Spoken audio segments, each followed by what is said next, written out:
In today's video, I'm going to teach you how to get a font to Google Fonts. We'll walk through downloading a typeface directly from the Google Fonts website. Step by step, so you can use it in your designs or development projects with confidence. Start by opening the Google Fonts homepage. This is the main gallery where you can browse thousands of free, open source typefaces. Take a moment to explore the layout.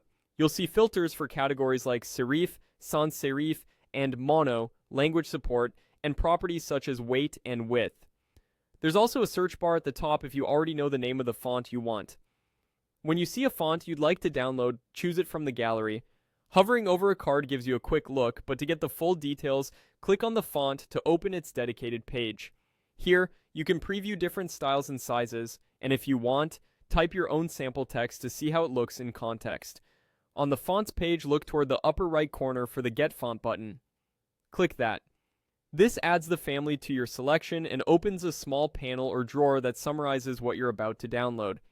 If the interface prompts you again, simply click Get Font once more to confirm your choice and keep everything in your selection.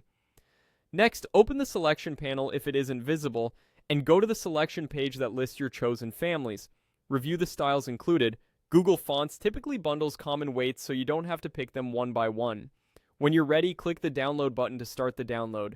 Your browser may ask where to save the file or request confirmation. Click download or save to proceed.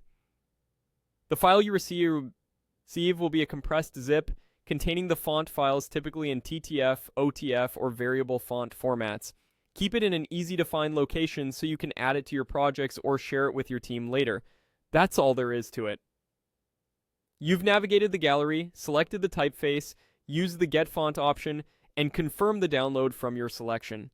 If you ever want multiple families at once, repeat the same process before hitting the download button, and they'll all be packaged together. For best results, use the language and character set filters before you choose, so you get the glyph coverage you need. And if the interface looks a bit different in the future, just follow the same flow. Open a font, get it, then download.